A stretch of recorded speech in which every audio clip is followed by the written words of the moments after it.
Assalamualaikum warahmatullahi wabarakatuh. Nama saya Rahmayani.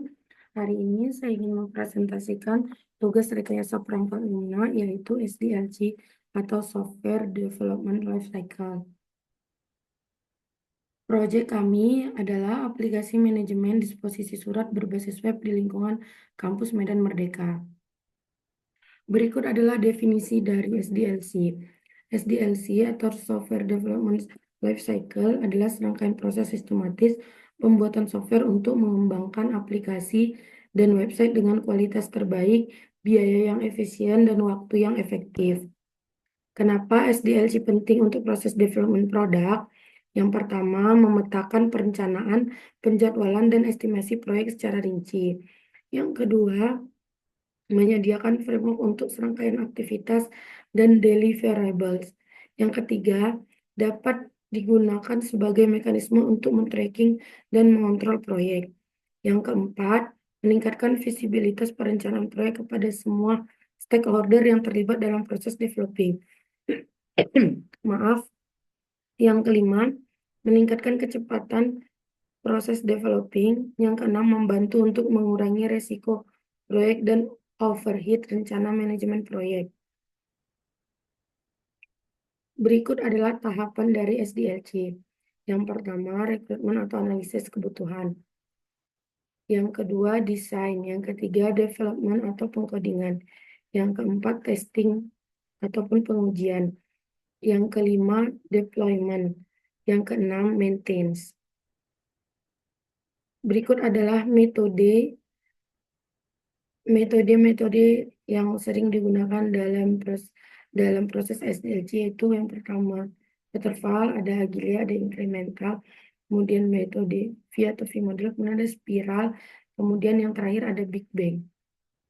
SDLC waterfall untuk aplikasi disposisi surat pada proyek kami tersusun seperti di gambar, yaitu yang pertama dianalisis, kemudian dibuatkan desainnya, kemudian implementasi, kemudian di testing, dan terakhir di maintenance. Berikut adalah kelebihan dan kekurangan dari model waterfall karena dalam proyek kami memilih waterfall model. Yang pertama, sederhana dan mudah dipahami. Yang kedua, cocok untuk proyek dengan kebutuhan yang jelas dan stabil di awal. Kemudian, setiap fase memiliki hasil yang jelas dan dapat ditinjau, memudahkan dalam perencanaan dan penjadwalan proyek. Adapun kekurangan dari model waterfall ini adalah kurang fleksibel terhadap perubahan kebutuhan. Perubahan di tengah proyek dapat menjadi mahal dan sulit. Sulit untuk kembali ke fase sebelumnya setelah selesai. Pengujian baru dilakukan setelah implementasi selesai, sehingga bug yang ditemukan di akhir fase dapat memerlukan perbaikan yang signifikan. Membutuhkan dokumentasi yang lengkap dan akurat di setiap fasenya. Berikut adalah step-step dari analisis kebutuhan dari proyek disposisi surat. Yang pertama, mengumpulkan informasi dari berbagai pihak terkait, baik itu sekretaris, staf administrasi, pimpinan, dan lain-lain. Kemudian melakukan wawancara, survei, dan diskusi kelompok yang fokus. Kemudian menganalisis proses disposisi surat yang berjalan saat ini. Mengidentifikasi kebutuhan fungsional, misalnya pencatatan surat masuk, pembuatan disposisi, pelacakan status surat, dan pembuatan laporan. Kemudian mengidentifikasi kebutuhan non-fungsional, seperti misalnya keamanan, kinerja, kemudahan penggunaan. Yang terakhir, mendokumentasikan semua kebutuhan secara rinci dalam dokumen spesifikasi kebutuhan perangkat lunak atau software requirement specification. Yang kedua, mendesain sistemnya. Merancang arsitektur sistem secara keseluruhan, misalnya client server berbasis web. Merancang desain basis data, struktur tabel, relasi antar tabel.